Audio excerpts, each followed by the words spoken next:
The subject of this address is the situation in Donbas and the course of the special military operation to liberate it from the neo-Nazi regime, which seized power in Ukraine in 2014 as the result of an armed state coup.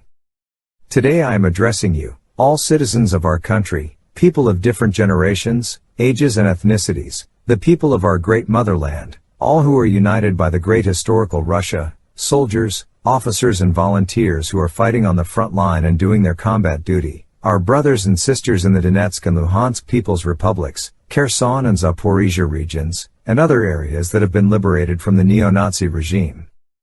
The issue concerns the necessary, imperative measures to protect the sovereignty, security and territorial integrity of Russia and support the desire and will of our compatriots to choose their future independently, and the aggressive policy of some Western elites, who are doing their utmost to preserve their domination and with this aim in view are trying to block and suppress any sovereign and independent development centers in order to continue to aggressively force their will and pseudo-values on other countries and nations. The goal of that part of the West is to weaken, divide and ultimately destroy our country.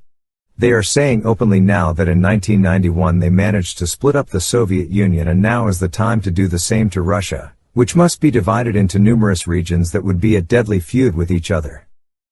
They devised these plans long ago. They encouraged groups of international terrorists in the Caucasus and moved NATO's offensive infrastructure close to our borders. They used indiscriminate Russophobia as a weapon, including by nurturing the hatred of Russia for decades, primarily in Ukraine, which was designed to become an anti-Russia bridgehead. They turned the Ukrainian people into cannon fodder and pushed them into a war with Russia, which they unleashed back in 2014. They used the army against civilians and organized a genocide, blockade and terror against those who refused to recognize the government that was created in Ukraine as the result of a state coup. After the Kyiv regime publicly refused to settle the issue of Donbas peacefully and went as far as to announce its ambition to possess nuclear weapons, it became clear that a new offensive in Donbas, there were two of them before, was inevitable, and that it would be inevitably followed by an attack on Russia's Crimea, that is, on Russia. In this connection, the decision to start a preemptive military operation was necessary and the only option. The main goal of this operation, which is to liberate the whole of Donbas, remains unaltered. The Luhansk People's Republic has been liberated from the neo-Nazis almost completely. Fighting in the Donetsk People's Republic continues. Over the previous 8 years, the Kyiv occupation regime created a deeply echeloned line of permanent defenses. A head-on attack against them would have led to heavy losses, which is why our units, as well as the forces of the Donbas republics, are acting competently and systematically, using military equipment and saving lives, moving step by step to liberate Donbas, purge cities and towns of the neo-Nazis, and help the people whom the Kyiv regime turned into hostages and human shields.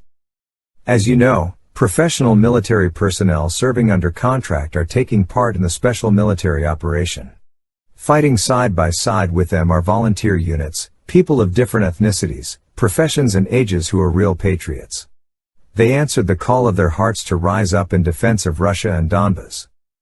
In this connection, I have already issued instructions for the government and the Defense Ministry to determine the legal status of volunteers and personnel of the military units of the Donetsk and Luhansk People's Republics. It must be the same as the status of military professionals of the Russian army, including material, medical and social benefits. Special attention must be given to organizing the supply of military and other equipment for volunteer units and Donbas People's Militia. While acting to attain the main goals of defending Donbas in accordance with the plans and decisions of the Defense Ministry and the General Staff, our troops have liberated considerable areas in the Kherson and Zaporizhia regions and a number of other areas. This has created a protracted line of contact that is over 1,000 kilometers long. This is what I would like to make public for the first time today. After the start of the special military operation, in particular after the Istanbul talks, Kyiv representatives voiced quite a positive response to our proposals. These proposals concerned above all ensuring Russia's security and interests. But a peaceful settlement obviously did not suit the West, which is why, after certain compromises were coordinated, Kyiv was actually ordered to wreck all these agreements. More weapons were pumped into Ukraine. The Kyiv regime brought into play new groups of foreign mercenaries and nationalists, military units trained according to NATO standards and receiving orders from Western advisors. At the same time, the regime of reprisals throughout Ukraine against their own citizens, established immediately after the armed coup in 2014, was harshly intensified. The policy of intimidation, terror and violence is taking on increasingly mass-scale, horrific and barbaric forms. I want to stress the following. We know that the majority of people living in the territories liberated from the neo-Nazis, and these are primarily the historical lands of Novorossiya, do not want to live under the yoke of the neo-Nazi regime. People in the Zaporizhia and Kherson regions, in Luhansk and Donetsk saw and are seeing now the atrocities perpetrated by the neo-Nazis in the Ukrainian-occupied areas of the Kharkiv region. The descendants of Banderites and members of Nazi punitive expeditions are killing, torturing and imprisoning people. They are settling scores, beating up and committing outrages on peaceful civilians. There were over 7.5 million people living in the Donetsk and Luhansk People's Republics and in the Zaporizhia and Kherson regions before the outbreak of hostilities. Many of them were forced to become refugees and leave their homes. Those who have stayed, they number about 5 million, are now exposed to artillery and missile attacks launched by the neo-Nazi militants, who fire at hospitals and schools and stage terrorist attacks against peaceful civilians. We have no moral right to let our kin and kith be torn to pieces by butchers. We cannot but respond to their sincere striving to decide their destiny on their own. The parliaments of the Donbas People's Republics and the military-civilian administrations of the Kherson and Zaporizhia regions have adopted decisions to hold referendums on the future of their territories and have appealed to Russia to support this. I would like to emphasize that we will do everything necessary to create safe conditions for these referendums so that people can express their will. And we will support the choice of future made by the majority of people in the Donetsk and Luhansk People's Republics and the Zaporizhia and Kherson regions. Friends, today our armed forces, as I have mentioned, are fighting on the line of contact that is over 1,000 kilometers long. Fighting not only against neo-Nazi units but actually the entire military machine of the collective West. In this situation, I consider it necessary to take the following decision, which is fully adequate to the threats we are facing. More precisely, I find it necessary to support the proposal of the Defense Ministry and the General Staff on partial mobilization in the Russian Federation to defend our motherland and its sovereignty and territorial integrity, and to ensure the safety of our people and people in the liberated territories. As I have said, we are talking about partial mobilization.